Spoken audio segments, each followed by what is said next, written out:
Estamos iniciando mais um trabalho aqui de evangelismo. Eu, Glaucio Medeiros, e o meu irmão Anderson Medeiros. Nós somos da Igreja Fonte de Água Viva, cujo ministério tem como pastor presidente Marcos Tadeu. Nós somos da Igreja Fonte de Água Viva, cujo pastor, na atualidade, é o pastor Danielson. Nós estamos iniciando esse trabalho evangelístico para distribuir este CD em áudio, para que possa robustecer a vida dos nossos irmãos em Cristo Jesus. Vou pregar hoje uma mensagem cujo tema está em pauta. Hoje é dia 16, sexta-feira, do dia 16, do mês 16, do dia 16 do mês de julho de 2010. Amém? Os que trouxeram as vossas Bíblias, abram-nas comigo. Atos dos Apóstolos, no capítulo 10. Atos dos Apóstolos, no capítulo 10.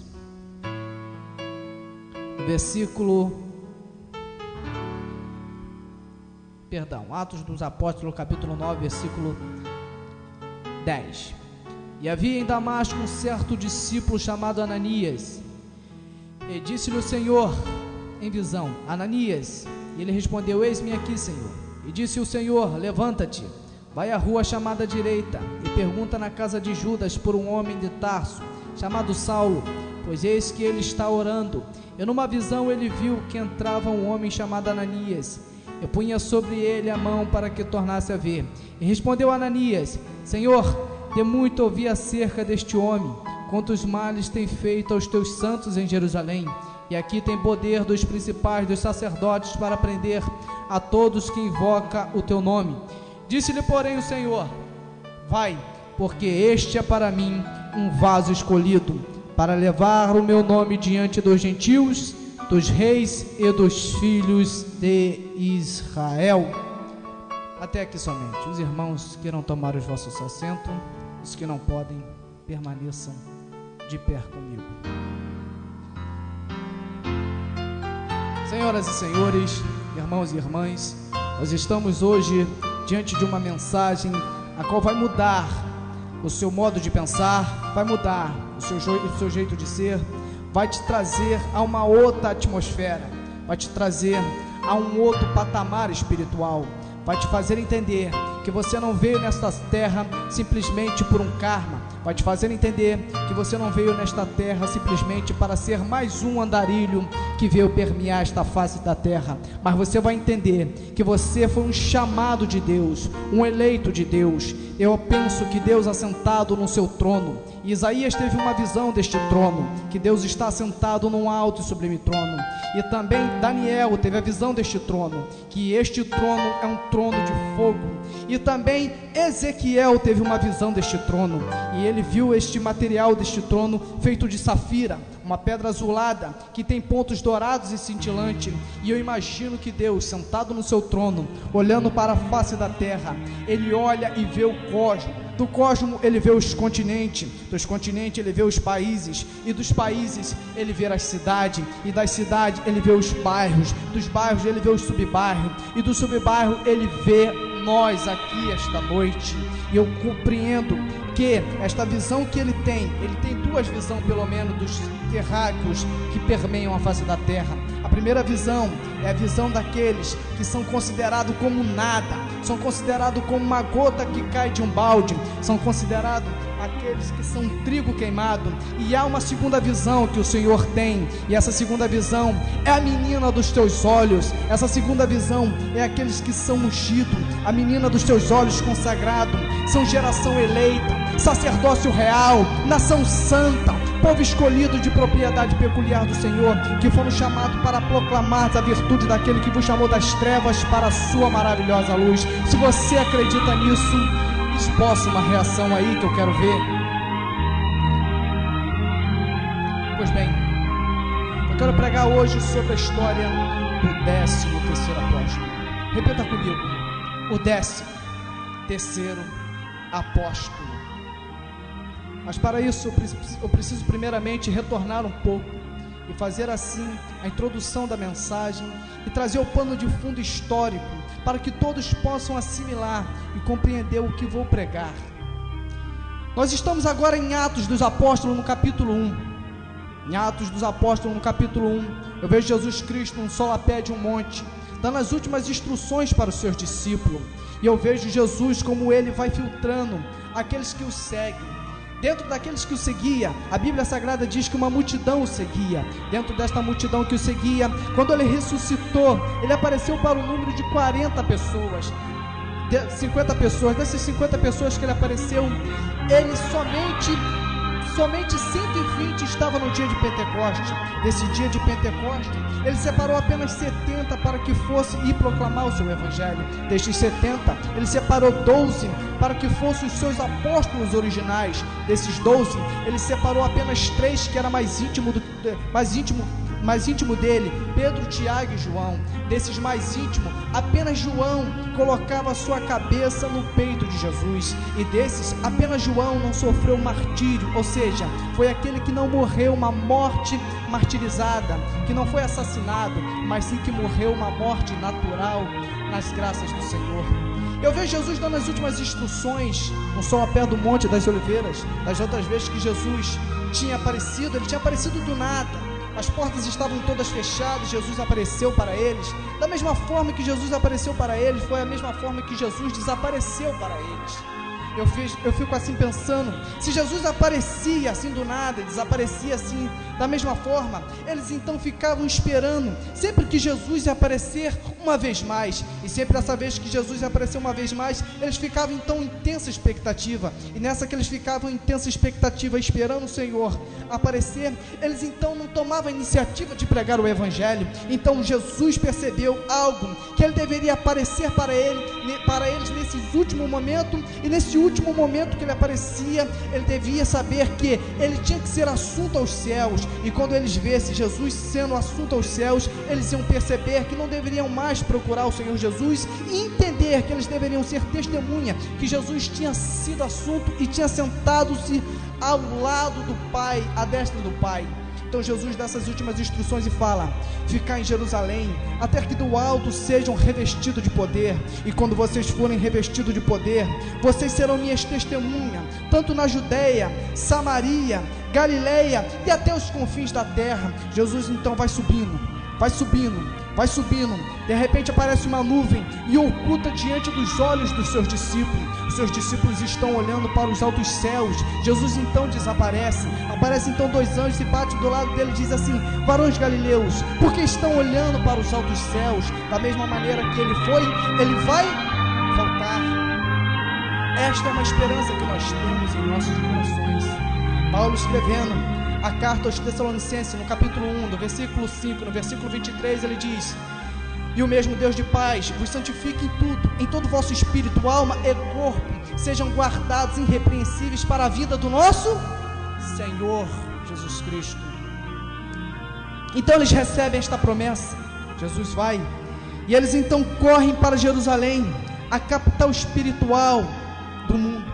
Quando eles chegam em Jerusalém, eles adentram o cenáculo e começam a orar intensamente. E quando eles começam a orar intensamente, eles então vão buscando, e é o dia de Pentecostes que se cumpre a promessa. No dia de Pentecostes estavam todos reunidos no mesmo lugar, quando de repente ouviu-se do céu um forte som, como que de um vento veemente, impetuoso, e encheu toda a casa onde eles estavam assentados, e foram vistas por eles línguas repartidas como que de fogo, e pousou sobre cada um deles, e todos foram cheios do Espírito Santo. Então os homens que haviam ali, que iam peregrinando até chegar a Jerusalém, porque eles tinham por costume até os dias de hoje, ir a Jerusalém para comemorar, para louvar a Deus, as 3 principais festas, que é a Pessa, que é o Shavuot, e que também é o Tabernáculo, a festa de Páscoa, a festa também do Pentecoste e também dos Tabernáculos. A festa de Páscoa comemora a saída do povo de Deus do Egito, dando assim a libertação para o povo. A festa do Pentecostes dava 50 dias após a Páscoa, e eles comemoravam nesse período. Então quando eles vieram o povo de todos os lugares, vieram o povo da Cilícia, de Antioquia, de Roma e de tudo quanto era lugar para ali adorar a Deus. Havia muita gente ali, e eles falavam pelo menos 2 línguas, o grego, falavam o aramaico e outras línguas possivelmente. E quando eles chegam ali, eles veem aqueles homens cheios do Espírito, e eles não entendem, e acham que Pedro, Tiago, João e os apóstolos ali estão bêbados. Então Pedro toma o microfone e chama a atenção e fala: varões, atentai para as minhas palavras. O que está acontecendo aqui não é nada do que vocês estão pensando. O que está acontecendo aqui, na verdade, é o que foi vaticinado pelo profeta Joel. E há de ser que nos últimos dias derramarei do meu espírito sobre toda a carne. Vossos filhos e vossas filhas profetizarão, vossos jovens terão visões, os vossos anciões terão sonhos, e farei sinais em cima nos céus e prodígios embaixo na terra. E eu paro aqui já para fazer algumas interpretações e dizer: eu quero dizer para você, Senhor, quero dizer para você, Senhora, que os vossos filhos terão visões, eles sonharão, e quando eles terem essas visões nesses últimos dias, ele vai voltar e vai dizer assim: mamãe, deixa-me ir buscar esse Senhor Jesus com a senhora. Ela vai perguntar: por que, minha filha? Por que, meu filho? E eles vão dizer assim: eu sonhei com um homem montado num cavalo branco, o seu cabelo era branco como a alva neve, seus olhos como chamas de fogo, seus pés como de latão reluzente, na sua mão uma vara de ferro para reger as nações, e na sua coxa Rei dos reis e Senhor dos senhores.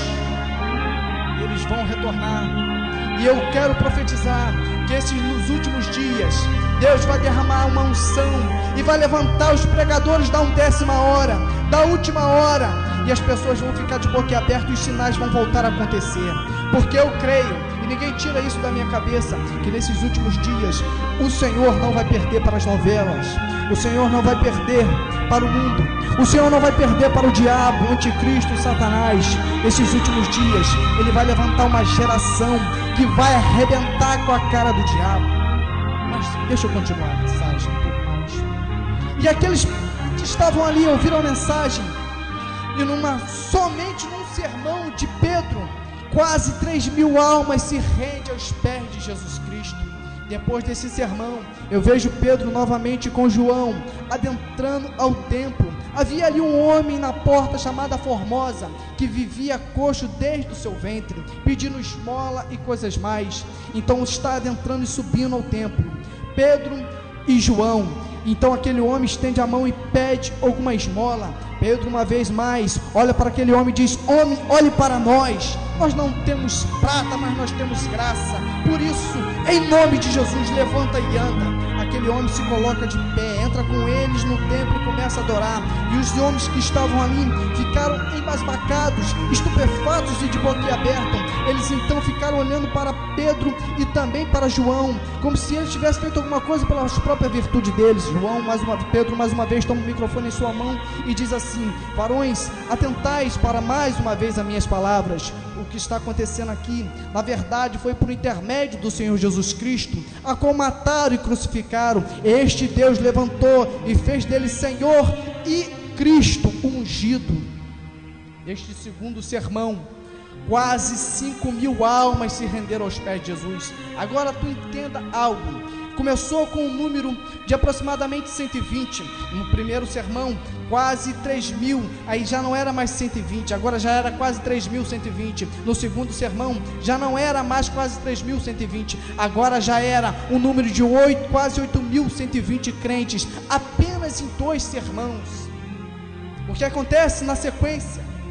Vai então, eles são presos e comparecem diante do Sinédrio. Diante do Sinédrio, Pedro não se covarda, e ele diz assim: olha, não há salvação em nenhum outro, por isso vocês têm que se converter. Não há salvação em nenhum outro nome dado entre os homens a qual possamos ser salvos, a não ser pelo nome do Senhor Jesus.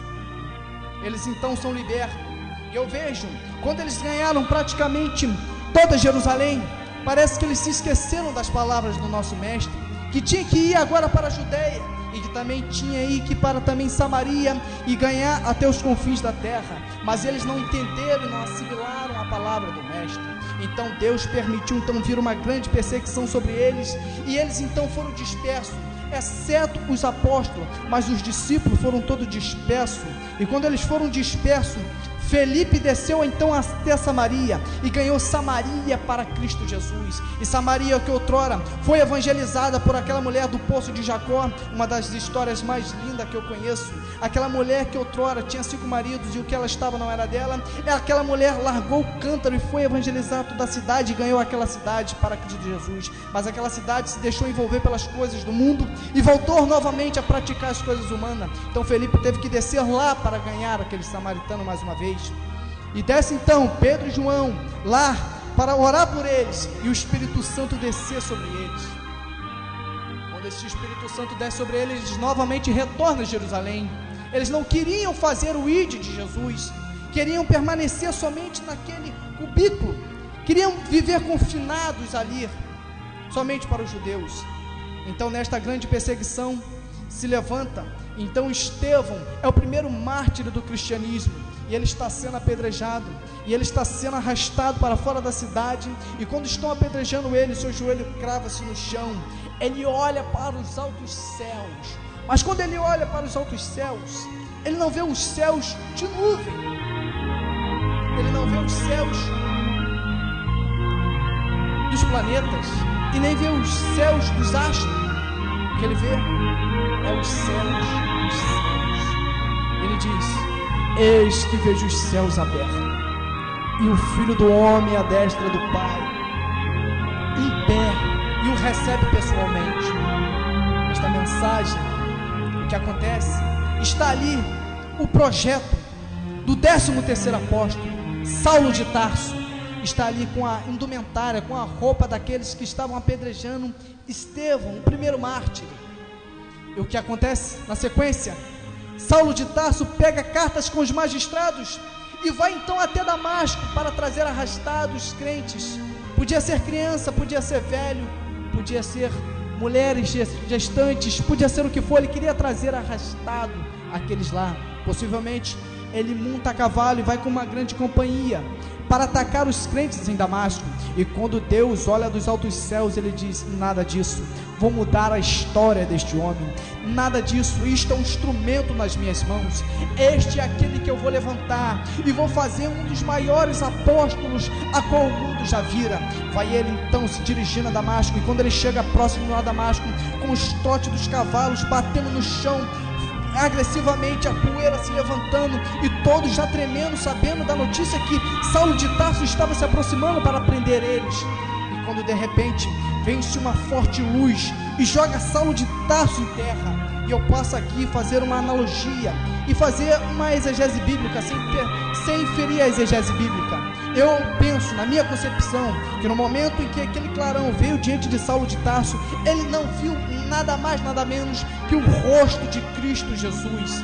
A Bíblia não fala, mas eu entendo que há coisas que Deus abre uma porta e manda você entrar, como João na ilha de Patmos, e te revela algo. Mas eu acredito também que o mesmo Deus que te deixa entrar pela porta e deixa te mostrar revelações, é o mesmo Deus que deixa olhando você pelo vidro da mesma porta, e a imagem é um pouco torcida, e cabe a você ser uma pessoa espiritual para poder entender e fazer a explanação e poder fazer a interpretação dos textos.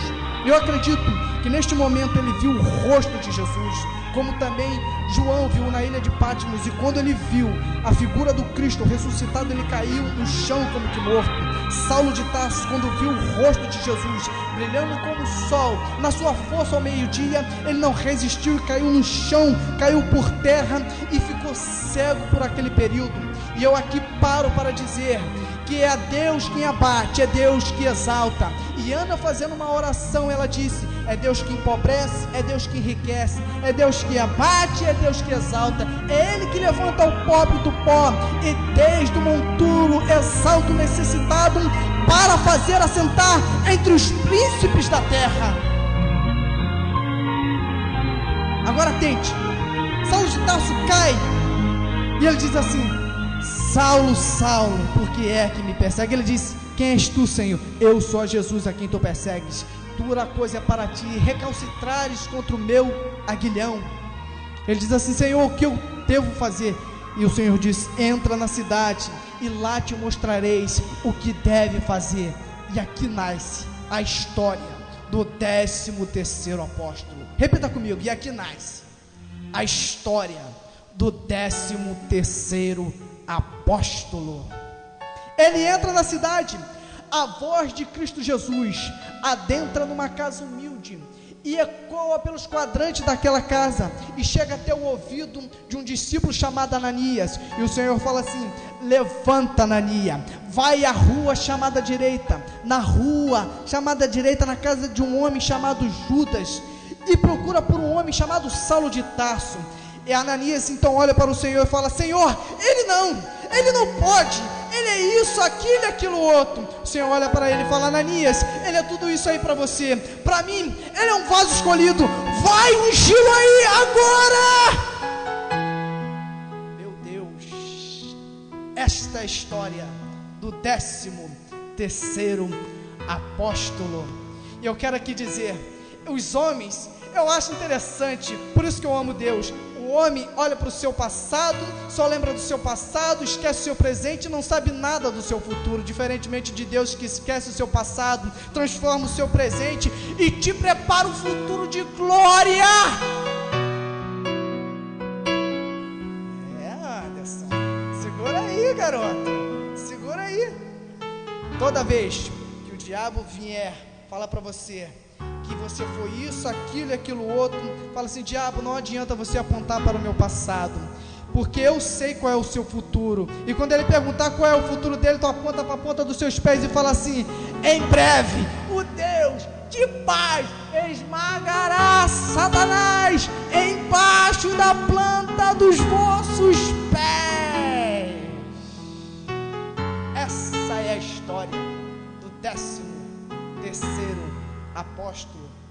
Agora eu acho interessante, quando Paulo, ele então ouviu isso, e foi ungido então por Ananias, e ele então entrou na cidade, ele tentou pregar os irmãos ali, mas ninguém queria dar valor ao que Paulo pregava. Todos ficavam assustados. O que Paulo teve que fazer? Teve que ir 3 anos, ir para o deserto da Arábia. Lá teve que reformular toda a sua teologia, todo o seu conhecimento, tudo o que ele sabia, e ele ficou lá pelo menos 3 anos. Depois que ele voltou desses 3 anos, ele voltou novamente para Damasco. Em Damasco ninguém ainda dava crédito a Saulo de Tarso, ninguém queria dar uma oportunidade para Saulo, ninguém queria emprestar o microfone para Saulo, ninguém queria dar uma oportunidade para Saulo, ninguém queria deixar nem Saulo cantar um hino, todos desprezavam Saulo de Tarso. E o que ele fez então? Ele partiu então para Jerusalém, e lá foi ver Pedrão pregando, e Pedro arrebentava, e ele sentado na sua cadeira, ele assistindo ele: um dia eu vou pregar como este, um dia eu vou pregar como Pedro. E ele então falou com toda a visão. E quem estava lá? Barnabé então, ouvindo o que ele tinha acontecido, tinha sido chamado por Deus, Barnabé então pega na mão de Saulo de Tarso e leva até os apóstolos, e apresenta a Pedro e apresenta a Tiago, mas nenhuma atenção eles deram. E agora eu falo aqui, das duas uma: ou Pedro não acreditou em patavina de coisa nenhuma do que Saulo de Tarso disse, ou ele ficou com inveja de Saulo, não queria dar oportunidade para Saulo de Tarso. Então Saulo, decepcionado, muito triste no seu coração, o que eles fazem com Saulo? Pegam Saulo de Tarso e mandam Saulo de Tarso voltar para a sua cidade, voltar para o seu lugar de origem. E Saulo de Tarso, levam Saulo de Tarso até um porto e faz Saulo de Tarso voltar para a sua casa. Saulo então volta para Tarso. Paulo lá fica um bocado de tempo, a igreja começa a expandir, o ministério começa a expandir de todos, até se abriu uma igreja lá em Antioquia. E quando se abre uma igreja lá em Antioquia, quem eles mandam? Barnabé então se dirige até a igreja em Antioquia, e lá fortalece os irmãos fortemente, e ele se lembra de Saulo de Tarso, e ele então vai buscar o menino Saulo de Tarso. Imagine o encontro, ao homem Barnabé encontrando Saulo de Tarso, Barnabé então se aproximando dele, porque já tinha se passado muito tempo. Imagine Barnabé se aproximando de Saulo e dizendo: e aí, rapaz, lembra de mim? E ele dizia: como poderia me esquecer? E aí, ainda está firme na fé? E Saulo de Tarso dando um sorriso, dizendo para ele assim: nunca tive tão forte como eu me encontro. É quando eu estou fraco, é que eu estou forte. É quando eu penso que vou parar, é que o Senhor me levanta. Eu estou forte como uma tocha, como uma tocha, como uma tocha, como uma tocha. estou forte como uma tocha. Então pegam então Saulo de Tarso e dirigem então a Antioquia. E quando se dirige a Antioquia, eles começam a orar. E lá tinha muitos doutores, inclusive Saulo de Tarso era doutor, e também Barnabé era doutor, eram mestres na lei. E eles estão orando intensamente. Aí vem o Espírito, a palavra de Deus, e fala assim: separai para mim Barnabé e Saulo, eu quero os dois, separam para mim os demais, Barnabé e Saulo, para a obra que eu os tenho chamado. Eu quero dizer para vocês que este chamado quem fez é Deus. Quem fez esse chamado foi o Senhor. Independente do homem achar que você tem esse chamado ou não, é Deus quem te chamou, é Deus quem te consagrou, é Deus quem te separou. Não é o homem que vai determinar para você se você é um chamado ou se você não é um chamado. Eu olho para pessoas dentro das Escrituras Sagradas, desde o Antigo Testamento ao Novo Testamento. Eu vejo um Eliseu que não era profeta, que não tinha uma família sacerdotal. Eu vejo então Elias se aproximando dele e lançando então o seu manto de revelação. E quando lança o manto sobre Eliseu, ele também tem uma chamada. Eu vejo também a quem? Amós, que também não tinha um chamado, mas Deus fez um chamado na vida dele, porque uns são chamados para apóstolos, outros para profetas, outros para evangelistas, pastores e mestres. Eu quero dizer em primeiro lugar que antes de ser chamado para o ministério profético, você primeiramente é chamado para a salvação, e ninguém pode dizer que você é imerecedor desta salvação, porque Paulo, escrevendo a primeira carta ao seu filho na fé, Timóteo, no capítulo 2 e no versículo 4, ele nos diz assim: porque Deus quer que todo homem seja salvo, e que todos, sem distinção, cheguem ao pleno conhecimento da verdade de Deus. Por isso, você é chamado em primeiro lugar para a salvação, e em segundo lugar, Deus chamou para o ministério.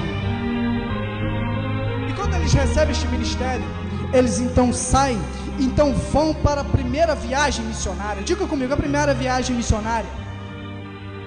Nesta primeira viagem missionária que eles vão fazer, eu vejo eles então embarcarem no porto da Seleucia, irem para a ilha de Chipre. Da ilha de Chipre eles vão partir e eles vão cruzar a ilha de Chipre, de Salamina a Pafos, e eles vão ganhar lá um homem para Cristo Jesus, um homem importante que era Sérgio Paulo.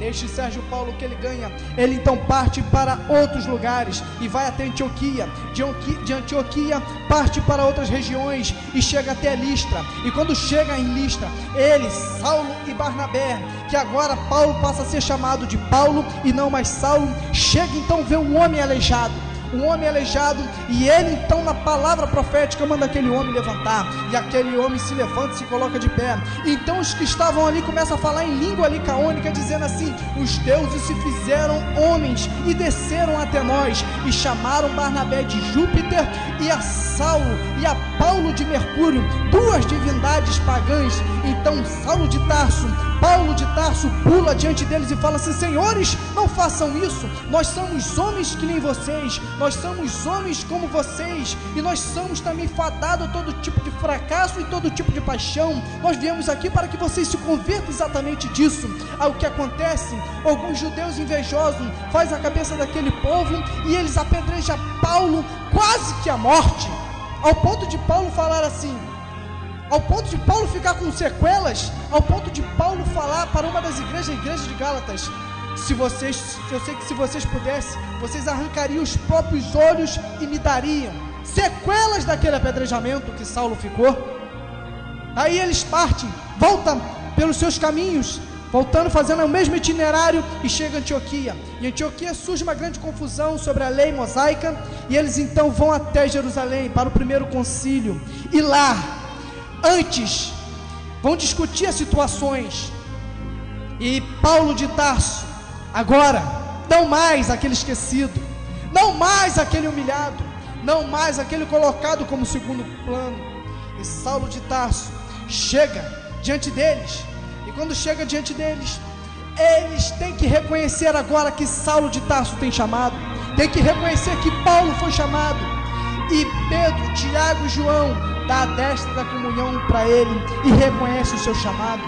Aí Paulo vai escrever lá para a igreja de Gálatas, dizendo assim: eu, Paulo de Tarso, eu, Paulo, servo do Senhor Jesus, não chamado para o ministério, apóstolo, não pela vontade dos homens, mas pela vontade de Cristo Jesus. Ou seja, ele sabe que o chamado dele não foi feito por Pedro, por Tiago e nem por João, porque na concepção de Pedro, vamos analisar a Bíblia, Paulo jamais seria um apóstolo. Por quê? Vou explicar para vocês.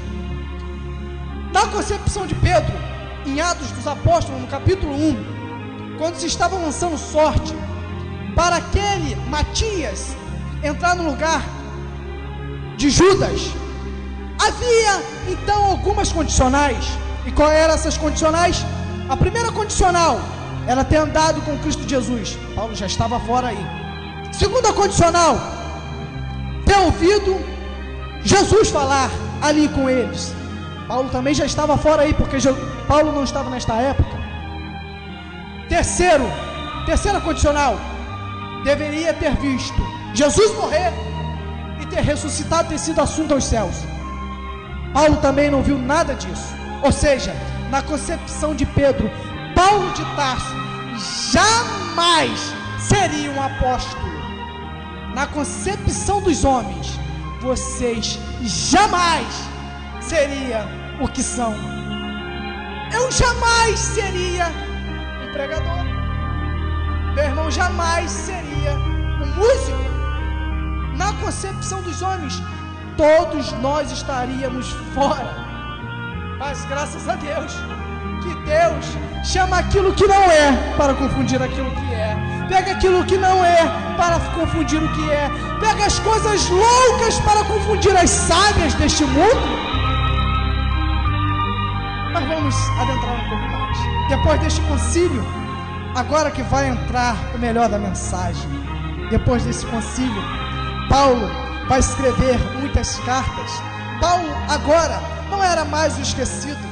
Paulo agora era um homem que já tinha escrevido pelo menos 13 epístolas. Escreveu ele epístolas pastorais, escreveu ele epístolas soterológicas, escreveu eles epístolas de salvação, escreveu ele epístolas para toda a igreja. Foi ele que sistematizou a fé cristã. Saulo de Tarso, um dos maiores apóstolos. Saulo de Tarso, o homem que fez prodígios, sinais e milagres.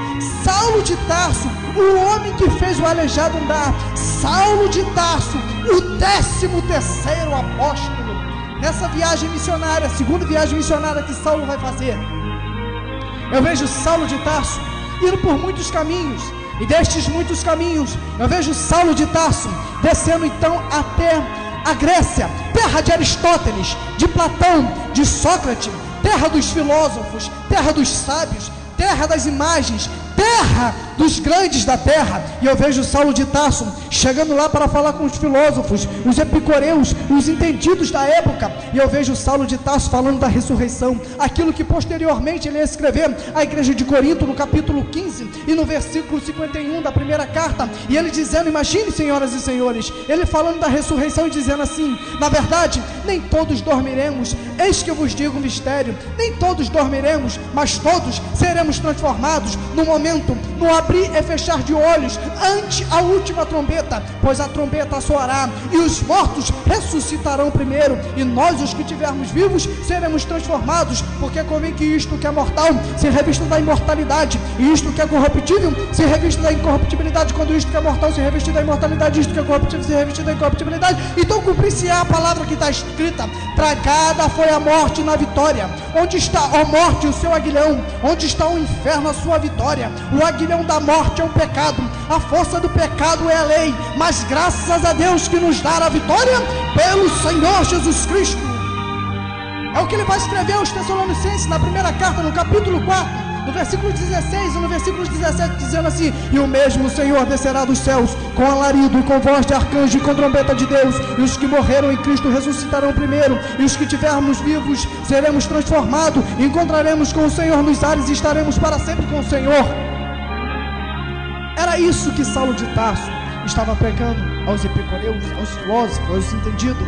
Imagine, eles então entenderam o que Paulo estava falando. Pega Paulo e levam ele até um Areópago, o lugar de onde eles discutiam as filosofias, onde eles discutiam as questões étnicas, onde eles discutiam as novidades que chegou-se ali. Então Saulo de Tarso, imagino eu, agora eu vou conjecturar, agora deixa minha mente voar, deixa minha mente criar asas, senhoras e senhores. Imagine Saulo chegando ali e falando do grande eterno Deus. Imagine, eu penso, se ele estivesse ali com um pergaminho embaixo do braço e abrisse e começasse a discorrer ali sobre Isaías 40 e começasse desde o versículo 12 dizendo assim: quem na concha de suas mãos mediu as águas e tirou a medida dos céus a palmos, quem recolheu na terça parte de um éfa o pó da terra e pesou os montes em romanas e os outeiros em balança de precisão, quem guiou o Espírito do Senhor, ou como seu conselheiro o ensinou, com quem tomou-lhe conselho para que lhe desse compreensão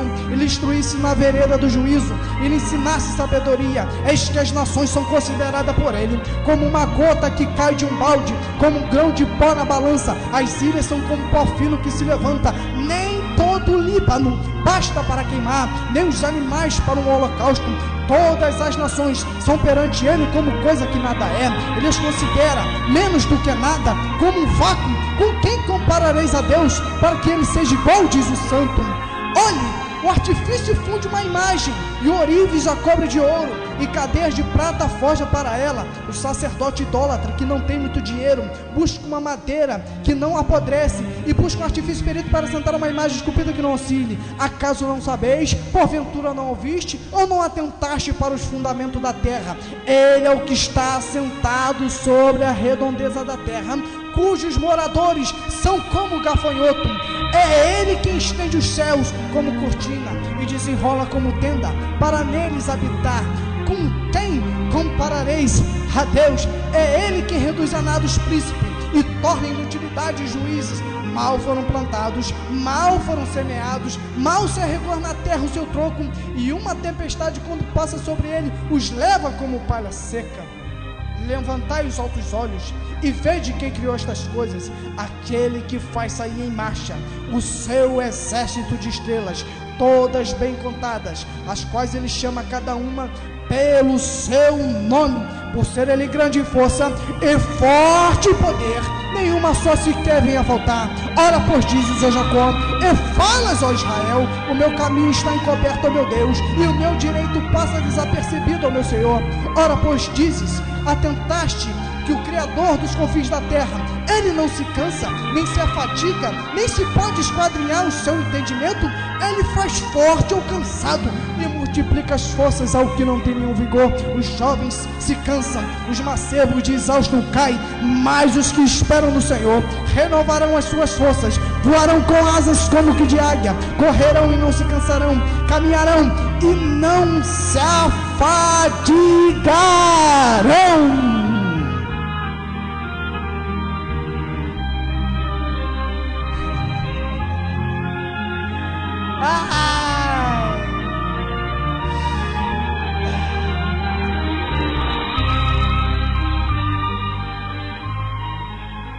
Não se afadigarão. Esse é o nosso Deus. Imagine agora ele falando do Cristo ressuscitado, que vai voltar para reger as nações com varas de ferro. Imagine ele descrevendo esse Cristo Jesus vindo no cavalo branco, vindo para destruir as nações ímpias, vindo para acabar com aqueles que acham que que acham que faz, que acham que pode. Imagine ele descrevendo esse Cristo ressuscitado, senhoras e senhores. Oh. Imagine. Saulo, o 13º apóstolo,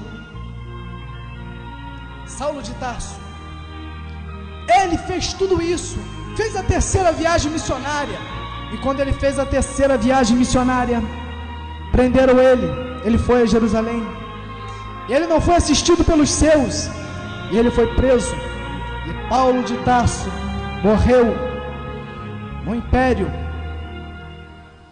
de Nero, que sobe ao poder em 64, e começa a perseguir a igreja. Melhor, sobe 54 e começa a perseguir a igreja. Em 64, em 68 ele morre, na era cristã. Paulo de Tarso agora está preso e ele está redigindo a última carta para o seu filho na fé, Timóteo. E ele fala para Timóteo, lá na segunda carta de Paulo a Timóteo, no capítulo 4, ele fala: Timóteo, meu filho, vem ter comigo. E ele fala: mas não vem de qualquer maneira, vem depressa. Imagine se Timóteo pudesse perguntar: mas por que, meu pai na fé? Ele ia falar: porque Demas me abandonou, amando o presente século, e foi para Tessalônica. Crescente foi para a Galácia, Tito para a Dalmácia. Só Lucas está comigo. Já estou sendo servido como libação, como sacrifício. Eu estou sozinho na fé. E ele disse: combati o bom combate, acabei a carreira e guardei a minha fé. Guardei, mantive, tive comigo, reti. Desde já a coroa da justiça me está reservada, mas não somente a mim, mas também a todos aqueles que amarem a vinda do nosso Senhor Jesus Cristo. Saulo de Tarso, homem que foi instruído aos pés de Gamaliel. Saulo de Tarso, Paulo de Tarso, Paulo, mesmo nome. Ele que foi instruído aos pés de Gamaliel, sobrepujava os demais de sua idade. Ele sabia que agora ele não podia mais olhar para trás, ao ponto dele falar: eu, esquecendo-me das coisas que para trás ficaram, prossigo para o alvo, os que estão diante de mim. E ele disse: tudo sofro pelo amor do Evangelho. E aqui eu encerro esta mensagem. Eu quero mandar um recado para vocês que estão ouvindo este CD em áudio e dizer que o amor de Cristo nos constrange, julgando-nos assim: se Cristo morreu por nós, logo todos morreram. E se Cristo morreu por nós, para os que vivem, não vivam mais para si, mas sim por aquele que morreu e ressuscitou por nós. Quero dizer que a caminhada, o tempo, o período não pode parar a nossa marcha. As perseguições não podem parar a nossa marcha. Este chamado é de Deus, porque a nossa luta não para, não pode parar e não vai parar até o arrebatamento. Eu quero dizer que o seu chamado foi um chamado escrito com o sangue de Jesus e foi confirmado pelo sangue dos mártires, pelo sangue de Policarpo, pelo sangue de John Hus, pelo sangue de muitos outros mártires que morreram pela fé. E eu pergunto: se todos esses morreram derramando seu sangue por causa desse chamado, não é você que vai desistir, não sou eu que vou desistir. Que assim eu encerro a história do 13º apóstolo.